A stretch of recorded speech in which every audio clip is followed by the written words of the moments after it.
Elle a toujours su sourire en public, mais ce qu'elle porte en silence, personne ne l'a vraiment mesuré. Lynn Renaud n'est pas seulement une grande figure du spectacle français. C'est une femme de fidélité, une femme de devoir. Une femme qui, derrière les lumières et les hommages, a souvent choisi la pudeur plutôt que le vacarme. À 97 ans, ce n'est pas l'âge qui impressionne, c'est la constance. Et cette constance a un nom, un visage, une voix qui résonne encore dans la mémoire collective. Johnny Hallyday. Il n'avait pas le même parcours, pas la même génération, pas la même manière d'habiter la scène. Lui, c'était la brûlure, la vitesse, la tempête. Un artiste qui vivait fort, trop fort parfois, comme si la vie devait être consommée avant de s'éteindre. Elle, c'était la durée, la discipline, le regard qui observe, qui comprend, qui protège. Deux façons d'être aimé, deux façons d'être seul aussi. Entre eux, il n'y a pas seulement une affection de célébrité, une proximité de coulisses, un respect mondain. Il y a une promesse. Une promesse faite à un moment où l'on ne joue plus, où l'on ne calcule plus, où l'on ne se cache plus derrière une image. Une promesse dite à voix basse, dans ce territoire intime où les légendes redeviennent des êtres humains. Et cette promesse, Lynn Renaud ne l'a pas racontée pendant des années. Pas par stratégie, par loyauté. Pourquoi parler maintenant? Parce que le temps, à 97 ans, n'est plus un décor, c'est une pression, une urgence calme. Parce que ceux qui savent disparaissent, parce que les histoires se déforment, se simplifient, se marchandisent. Et parce qu'autour de Johnny Hallyday, depuis sa disparition en décembre 2017, tout a été amplifié. Les querelles, les versions, les camps, les souvenirs instrumentalisés. À force de bruit, l'essentiel se perd. L'homme, ses fragilités, ses peurs, ses demandes, parfois très simples. Lynn Renaud, elle, n'a pas besoin de prendre la lumière. Elle l'a déjà. Ce qu'elle cherche, c'est autre chose. Remettre de la vérité là où il n'y a plus que des slogans. Dire ce qu'elle a vu, ce qu'elle a entendu, et surtout, ce qu'elle a promis. Car une promesse n'est pas une phrase. C'est un engagement qui vous suit, qui vous réveille la nuit, qui vous oblige à tenir, même quand tout le monde passe à autre chose. Et lorsque l'on atteint cet âge où l'on regarde sa vie comme un long ruban, on finit par se demander « qu'ai-je gardé pour moi ?» alors que cela aurait pu apaiser, réparer, éclairer. Alors, aujourd'hui, Lynn Renaud brise le silence. Non pour régler des comptes, non pour ajouter un chapitre sensationnel, mais pour déposer, enfin, un secret qui pèse et qui peut changer notre manière de comprendre Johnny Hallyday et de comprendre Lynn Renaud elle-même. Mais quelle était exactement cette promesse faite à Johnny? À quel moment précis a-t-elle été prononcée? Et dans quelle urgence? Et si Lynn Renaud parle maintenant, qu'est-ce qu'elle révèle que personne n'avait osé dire jusqu'ici? Elle ne l'a jamais rencontrée comme on rencontre une star. Elle l'a rencontrée comme on reconnaît une force et un danger. Quand Johnny Hallyday surgit dans le paysage, au début des années 60, la France n'a pas encore les mots pour nommer ce qu'il incarne. Le rock'n'roll, oui, mais surtout une manière nouvelle d'être jeune, d'être libre, d'être insolent. Johnny devient très vite un phénomène populaire, une figure d'électricité et d'excès. À côté de lui, Lynn Renaud appartient déjà à une autre tradition, celle du music-hall, de la discipline, du métier appris au millimètre, du public respecté comme une promesse. Elle est une artiste installée, une femme qui a traversé les scènes, les tournées, les plateaux, et qui sait ce que tenir veut dire. Leur rencontre ne s'inscrit pas dans un conte de fées. Elle se fait dans ce monde où l'on se croise sans se connaître vraiment, où l'on se salue entre deux portes, où l'on se jauge aussi. Dans les années où Paris est une ruche artistique, les frontières entre générations se brouillent vite. On se retrouve dans les émissions de variété, dans les galas, dans les grandes soirées où l'on chante, où l'on rit, où l'on s'observe. Mais Johnny, même au milieu des autres, est rarement au milieu. Il est à part. Il impose une tension. Lynn Renaud, elle, a cette capacité particulière. Elle voit ce que les autres ne veulent pas voir. Elle sait reconnaître, derrière les manières, les failles. Chez Johnny, la faille est évidente, mais elle est magnifiquement cachée. Il joue la puissance, il joue le contrôle. Pourtant, dans certains instants, un regard qui se baisse, une phrase trop brusque, une fatigue qui traverse, on devine le contraire, une inquiétude, une fragilité, une forme de solitude qui ne correspond pas à l'image. Et c'est peut-être cela, le point de départ. Pas un événement spectaculaire, plutôt un fil, discret. Lynn Renaud n'est pas du genre à adopter les jeunes artistes, comme on collectionne des amitiés. Elle n'a jamais eu besoin de s'adosser à la popularité des autres. Si elle s'approche, c'est qu'elle sent qu'il y a quelque chose à protéger. Avec Johnny, ce quelque chose est double.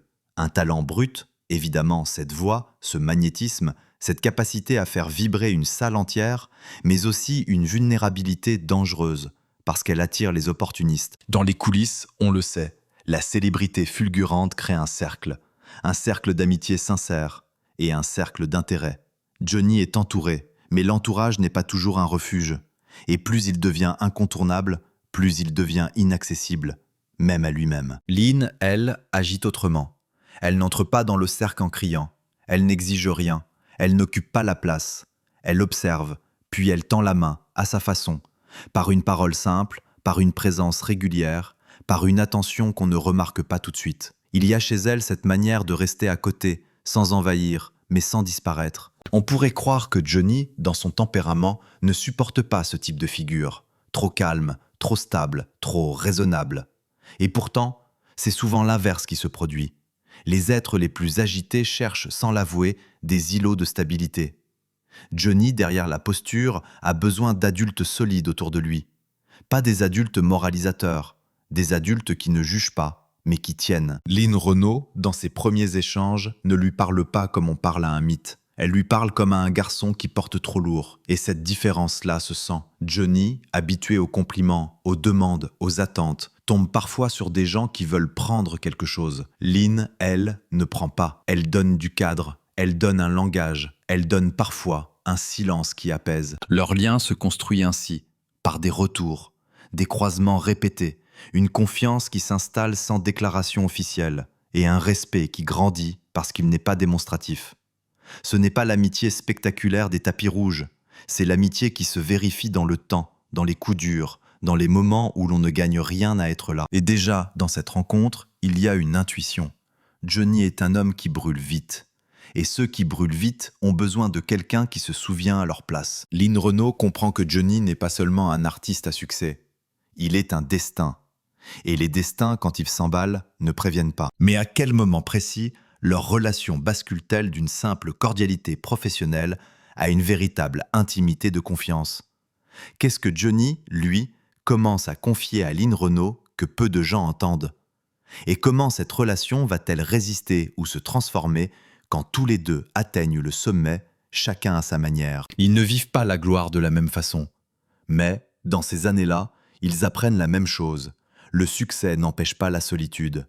Il la rend simplement plus élégante. Pour Johnny Hallyday, la gloire n'est pas un état stable. C'est une accélération permanente. Dès les années 60 et tout au long des décennies suivantes, il devient l'un des visages les plus puissants de la chanson française. Concerts gigantesques, tournées, disques, apparitions télévisées, il est partout. Et pourtant, plus il est partout, plus on comprend que sa vie ressemble à une fuite en avant. La scène lui sert de refuge, le public d'anesthésie, la musique de preuve d'existence. Lynn Renaud, elle, connaît ce mécanisme, mais elle l'a apprivoisé autrement. Sa gloire à elle est construite sur la durée, sur la rigueur, sur une forme de respect sacré du métier. Elle traverse les époques en se réinventant sans se trahir. Elle sait que le public aime, puis oublie, puis revient. Elle sait aussi qu'un artiste n'est pas seulement une voix, c'est une image, un symbole, une responsabilité. Dans ces années de gloire, leur relation se précise. Parce qu'il n'y a rien de plus révélateur que le succès. Il met à nu les tempéraments. Johnny, au sommet, se retrouve entouré d'une armée de gens, musiciens, producteurs, amis, admirateurs, conseillers, figures mondaines. Mais dans cet entourage, la sincérité est une denrée rare. Lynn Renaud le voit. Elle ne le dit pas frontalement, elle le laisse comprendre. Avec elle, il n'a pas besoin de jouer le rôle. Il peut déposer l'armure, même brièvement. On parle souvent de Johnny comme d'un homme excessif. Mais on oublie que l'excès est parfois une stratégie de survie. Il a connu l'abandon très tôt. Cette blessure-là ne disparaît jamais, elle se déguise. Chez lui, elle se déguise en bravoure, en bruit, en conquête, en énergie. Et quand il est au sommet, cette blessure est encore plus dangereuse parce que tout le monde applaudit le masque. Lynn, dans cette période, joue un rôle qui n'a rien d'officiel, mais qui compte. Elle devient une boussole discrète. Elle ne lui dit pas comment vivre. Elle lui rappelle qui il est quand il se perd dans ce que les autres attendent de lui. Elle lui parle de choses simples, de ce qui tient, de ce qui reste quand la foule se dissipe.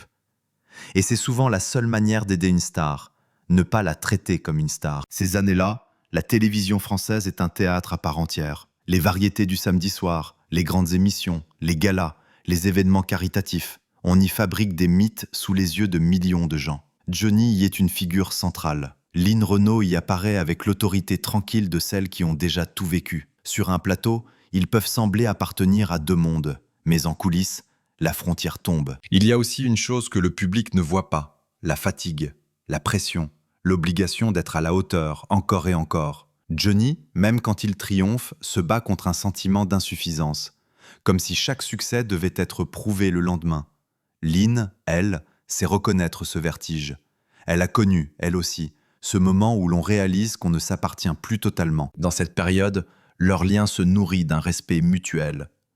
Johnny respecte chez Lynn Renault une forme de droiture. Elle n'achète pas l'amour du public par la provocation. Elle ne se nourrit pas du scandale. Elle ne joue pas avec les émotions pour exister. Lynn, elle, respecte chez Johnny une authenticité brute. Même lorsqu'il se trompe, il ne triche pas avec le désir de toucher les gens. Johnny veut être aimé, oui, mais surtout compris. Et c'est rare qu'on lui offre cela. Et plus Johnny devient immense, plus cette fidélité devient précieuse. Car la gloire à ce niveau attire autant qu'elle isole. Elle attire des regards, elle attire des récits, elle attire des batailles. Lynn Renault comprend que Johnny n'est pas seulement un chanteur au sommet. Il est un homme qui avance avec des failles ouvertes. Et un jour, forcément, ces failles vont rencontrer la réalité. Mais quand les premiers signes de fissures apparaissent, qui ose les nommer ?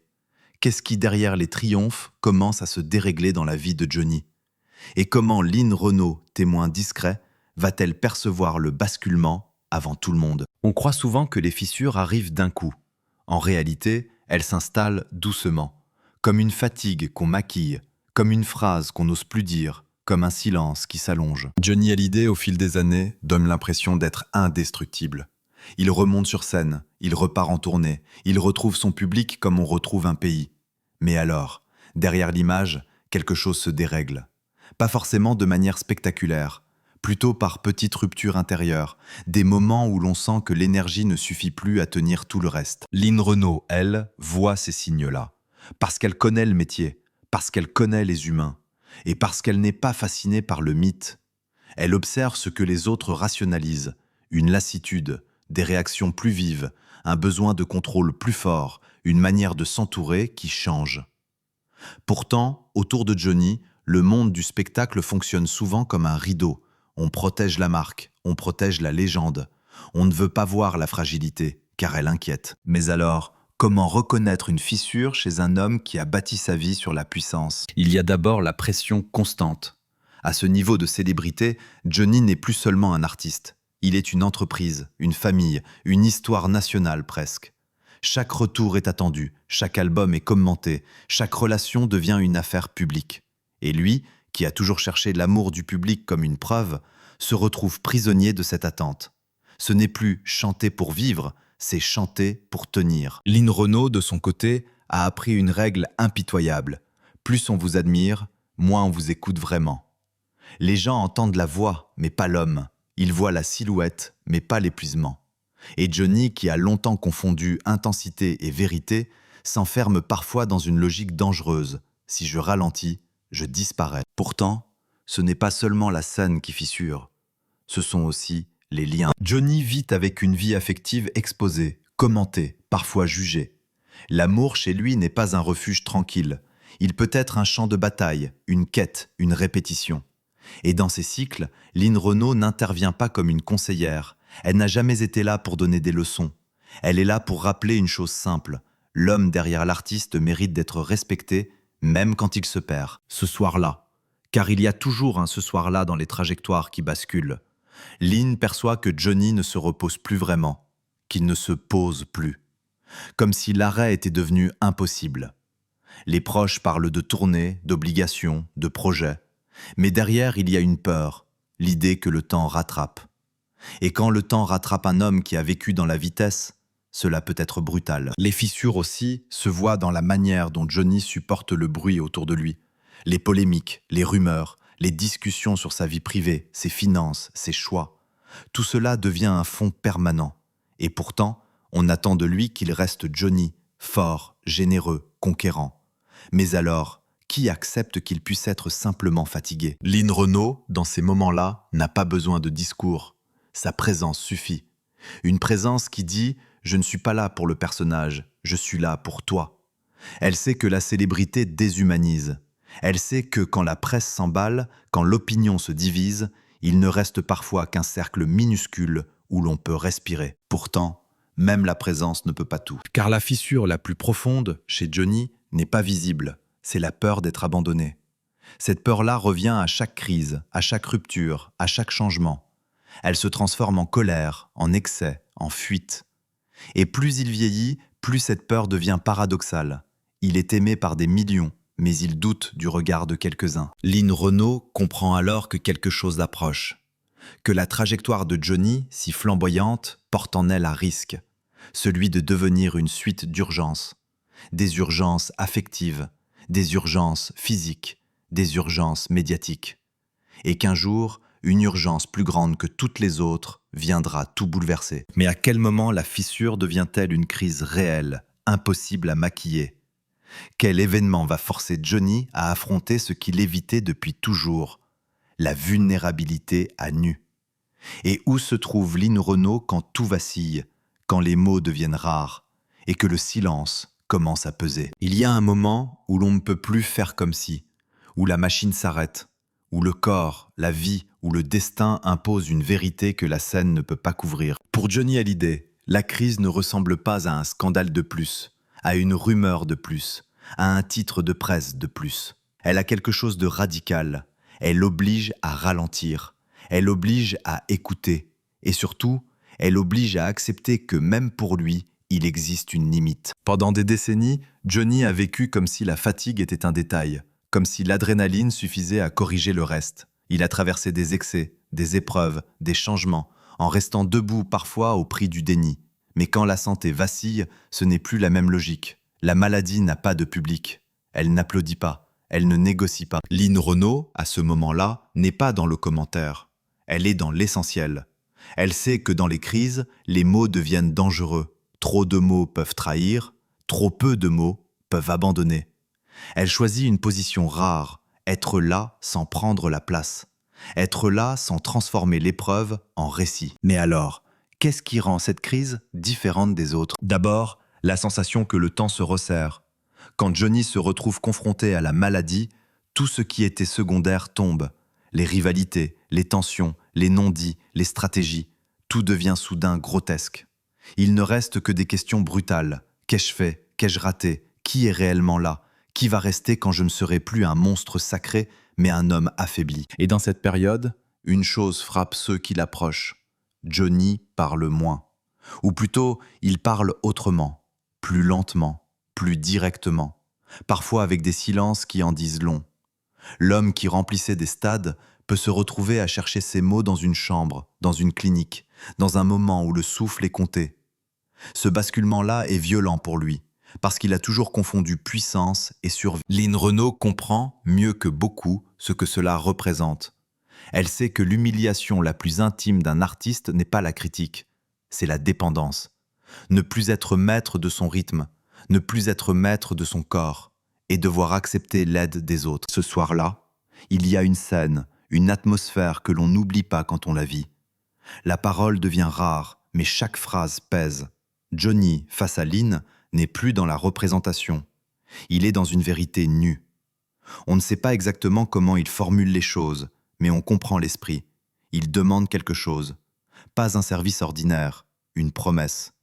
Une promesse qui ressemble à un acte de confiance ultime. Car demander une promesse, ce n'est pas demander une faveur. C'est reconnaître qu'on ne pourra peut-être pas tout gérer soi-même. C'est accepter l'idée qu'on laisse derrière soi un monde en désordre. Et autour de Johnny, il y a un désordre réel, un désordre d'images, de récits, d'héritage affectif et symbolique. La France entière a une opinion sur Johnny, mais très peu connaissent l'homme privé, et encore moins connaissent ses angoisses. Pourtant, dans la crise, une autre fracture apparaît, celle des clans. Quand une personnalité aussi immense approche de la fin, les tensions se cristallisent. Qui a accès? Qui décide? Qui protège? Qui parle? Qui se tait? Chaque geste devient interprété. Chaque visite devient un symbole, chaque absence devient une accusation. Et Johnny, au milieu, peut se retrouver pris dans un paradoxe. Il a besoin de paix, mais il déclenche des tempêtes autour de lui. Lynn Renault, elle, refuse la logique des camps. Elle ne choisit pas un côté médiatique, elle choisit Johnny. Et c'est là que sa présence devient plus qu'une affection, elle devient un rempart. Une femme qui a connu le spectacle, la presse, les attaques, les louanges, et qui sait que, dans la fin d'une vie, le plus difficile n'est pas de mourir. Le plus difficile est de rester humain jusqu'au bout. La crise alors n'est pas seulement médicale, elle est existentielle. Johnny comprend qu'il ne maîtrisera pas tout, qu'il ne pourra pas contrôler la suite. Et c'est précisément dans cette impuissance que naît la promesse. Une phrase tenue entre deux silences, une demande adressée à celle qui depuis longtemps ne l'a jamais trahi. Mais quelle est la nature exacte de cette promesse? Protéger quelqu'un? Préserver une vérité? Empêcher une humiliation? Pourquoi Johnny choisit-il Lynn Renault, précisément elle, pour porter ce poids? Et qu'est-ce qui se passe après la tempête, quand la France se met à parler, et que Lynn, elle, choisit le silence? Après la crise, il y a toujours un moment étrange, un moment où tout le monde fait semblant de reprendre sa place, alors que quelque chose a changé irréversiblement. On sourit encore, on prononce les mots attendus, on respecte les rites, mais l'air n'a plus la même densité. Pour Johnny Hallyday, après la tempête n'est pas une période de repos tranquille. C'est un entre-deux fragile, où l'on alterne l'espoir et la lucidité. Les proches veulent croire au retour. Le public veut le revoir debout. Les médias scrutent la moindre information. Et lui, Johnny, doit continuer à vivre au milieu de cette attente, avec un corps qui rappelle désormais ses limites. Lynn Renault, dans cette phase, apparaît comme une présence de constance. Mais c'est une constance silencieuse. Elle ne s'installe pas au premier rang. Elle n'instrumentalise pas son lien. Elle sait trop bien que, dans la période qui suit une crise, l'entourage devient souvent une scène secondaire où se rejouent des rivalités. Et elle refuse d'y participer. Pourtant, ce n'est pas parce qu'elle se tait qu'elle ne fait rien. Elle écoute, elle observe, elle mesure les mots. Car tout se joue sur des détails, une conversation interrompue, un message sans réponse, une tension dans la voix de quelqu'un. Lynn Renault comprend que Johnny, affaibli, peut devenir plus vulnérable encore aux influences, aux injonctions, aux agendas des autres. Et elle sait qu'il n'est pas toujours en position de dire non. Parfois, il n'a même plus l'énergie de contredire. Dans cette période, Johnny semble vivre une contradiction permanente. Il veut être libre, mais il est surveillé.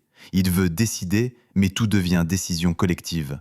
Il veut retrouver la scène, mais son corps le rappelle à l'ordre. Pour un homme qui s'est construit sur l'idée de puissance, cette dépendance est une violence intime. Lynn, elle, connaît une autre vérité. Il y a des souffrances qui ne se disent pas, parce que les dire serait admettre une défaite. Et Johnny, même dans la fragilité, reste Johnny, fier, pudique à sa manière, parfois brusque quand on s'approche trop près du noyau. Elle l'accepte. Elle ne le force pas. Elle n'exige pas de confidence.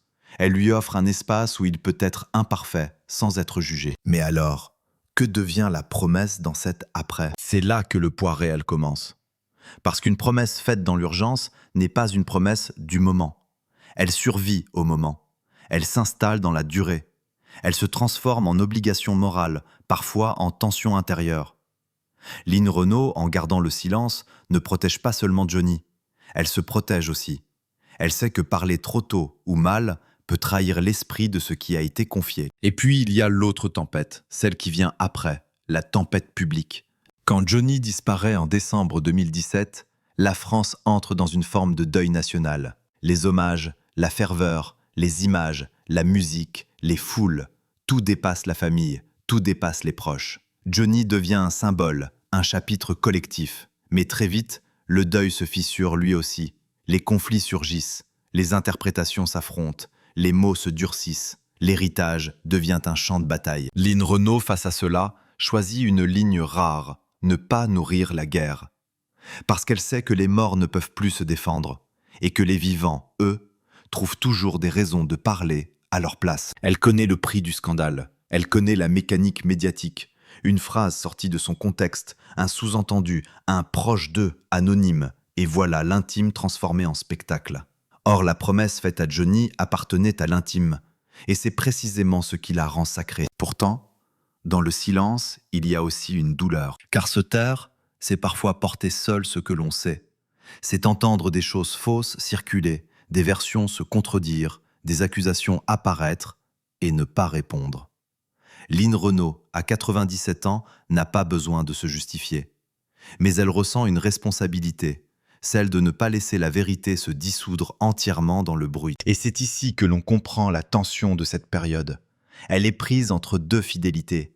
La fidélité à Johnny, qui lui a demandé de tenir une promesse, et la fidélité au réel, qui finit par exiger un jour qu'on dise ce qu'on sait non pour se mettre en avant, mais pour empêcher l'histoire de devenir un mensonge. Lynn Renault n'est pas une femme de scandale. Elle est une femme de mémoire. Et la mémoire, quand elle reste enfermée trop longtemps, peut devenir une prison. Alors elle attend. Elle attend le bon moment. Pas le moment médiatique, le moment moral. Celui où parler ne sera plus une arme, mais un geste de vérité. Mais qu'est-ce qui déclenche chez Lynn Renault ce passage du silence à la parole? Qu'est-ce qu'elle entend, qu'est-ce qu'elle voit, qu'est-ce qu'elle ne supporte plus, au point de décider « maintenant, je dois le dire ». Et surtout, que contient exactement cette promesse, restée intacte pendant tant d'années? Elle n'a pas décidé de parler, comme on choisit un plateau télé. Elle a cédé plutôt à une nécessité intérieure. Une nécessité tardive, calme, mais irrévocable. Lynn Renault sait ce que signifie briser le silence. Elle sait que dans ce pays, les confidences deviennent des combats, que les mots sont récupérés, découpés, opposés.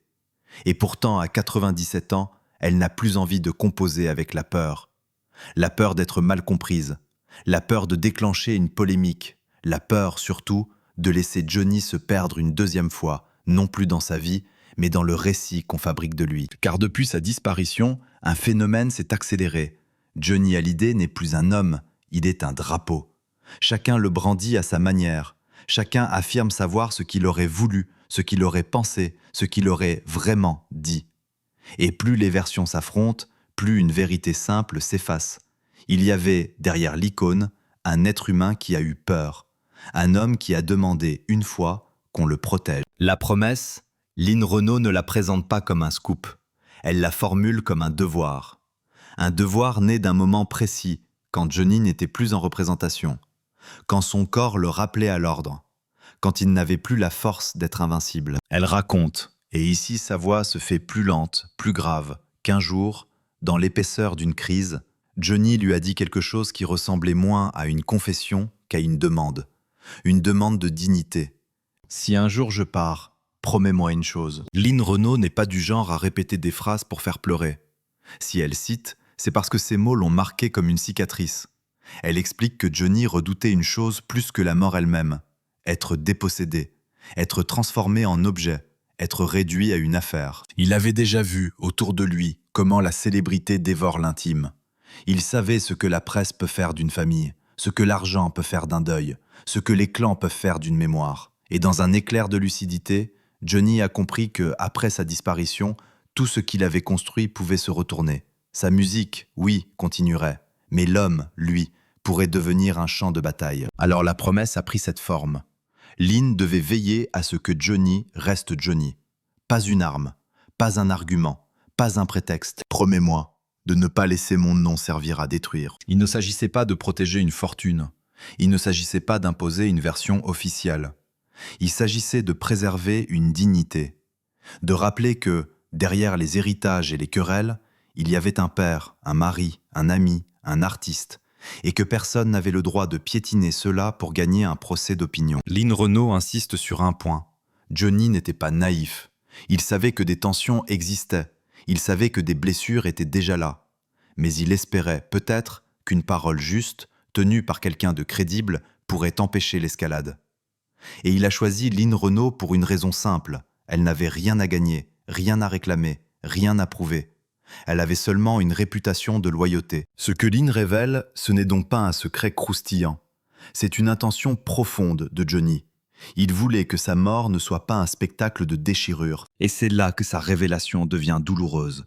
Parce que l'histoire, telle qu'elle s'est déroulée, a souvent fait exactement l'inverse. Des camps se sont constitués, des phrases ont été jetées comme des pierres, des proches ont été exposés. Et Johnny, même absent, est resté au centre, comme un trophée disputé. Lynn Renault ne condamne personne frontalement. Elle ne distribue pas les torts. Elle dit seulement, avec cette sobriété qui est la sienne, « ce n'est pas ce qu'il voulait ». Et dans cette phrase, il y a tout. La tristesse, la fatigue, la fidélité. Mais alors, pourquoi parler maintenant si la promesse était justement de protéger, de ne pas envenimer? Parce que parfois, se taire laisse le mensonge gagner. Parce que parfois, le silence devient une complicité involontaire. Lynn Renault explique que la promesse n'était pas de se taire pour toujours. La promesse était de veiller à l'esprit de Johnny, la dignité, la paix, le respect. Et quand cet esprit est piétiné, alors parler devient une manière de le défendre. La révélation de Lynn Renault est donc un geste de réparation. Elle ne raconte pas Johnny, elle le rend à son humanité. Et lorsque sa voix se suspend, comme si elle pesait chaque syllabe, on comprend qu'elle n'a pas seulement livré une promesse, elle a livré un testament moral. Mais qu'est-ce que cette parole change, aujourd'hui, dans notre perception de Johnny et des querelles qui ont suivi? Jusqu'où Lynn Renault est-elle allée, concrètement, pour tenir cette promesse dans l'ombre, sans le dire? Et comment refermer une histoire aussi chargée, sans juger, sans accuser, sans trahir? Elle n'a pas cherché à avoir le dernier mot, elle a cherché à rendre le silence plus juste. Quand Lynn Renault parle, à 97 ans, il y a quelque chose d'étrangement apaisant. Non pas parce que tout est réglé, non pas parce que les blessures disparaissent, mais parce qu'une voix, enfin, remet de l'ordre dans l'émotion. Elle ne vient pas pour trancher, elle vient pour rappeler qu'au fond, une vie ne se résume pas à un conflit et qu'un mort ne devrait jamais être transformé en preuve. Johnny Hallyday a laissé une trace immense, des chansons, des concerts, une présence qui dépasse les générations. Mais derrière cette trace publique, il y a une réalité plus fragile.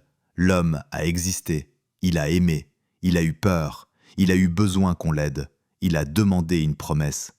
Et ce geste-là, humain, presque humble, dit plus sur lui que bien des biographies. Lynn Renault, en révélant cette promesse, ne change pas l'histoire officielle. Elle change le regard. Elle replace Johnny dans une dimension qu'on oublie trop vite quand la célébrité devient monument. La vulnérabilité n'était pas un accident chez lui. Elle faisait partie de son équilibre. C'était même, peut-être, la source de son intensité. On ne chante pas ainsi quand on est parfaitement en paix. Et puis il y a Lynn elle-même. Sa longévité impressionne, oui, mais ce n'est pas le plus important. Ce qui frappe, c'est sa manière de tenir. Tenir la mémoire, tenir la parole donnée, tenir l'élégance quand tout pousse à la réaction. Dans un monde où l'on commente en permanence, elle a choisi l'inverse, le temps long. Et dans le temps long, les vérités deviennent moins violentes, elles deviennent plus utiles. Elle aurait pu parler plus tôt, elle aurait pu occuper un plateau, s'installer dans l'opinion, donner sa version. Elle ne l'a pas fait, parce qu'une promesse pour elle n'est pas un outil de communication, c'est un engagement. Et l'engagement exige parfois de supporter l'inconfort, entendre des choses injustes, voir des récits se déformer, sentir que la mémoire se transforme en arme, sans répondre. Mais à force de silence, un autre danger apparaît, celui de laisser l'histoire être écrite par les plus bruyants. Lynn Renault n'a pas choisi de se battre, elle a choisi de rappeler l'intention. Il ne voulait pas ça. Cette phrase, sans accusation directe, est une limite morale. Elle dit « stop ». Elle dit « souvenons-nous d'abord de l'homme ». Et c'est peut-être la seule manière de respecter Johnny sans le figer dans un mythe. Il y a quelque chose de presque rare aujourd'hui dans ce geste. Ne pas chercher à gagner. Chercher à apaiser. On pourrait croire que cela arrive trop tard.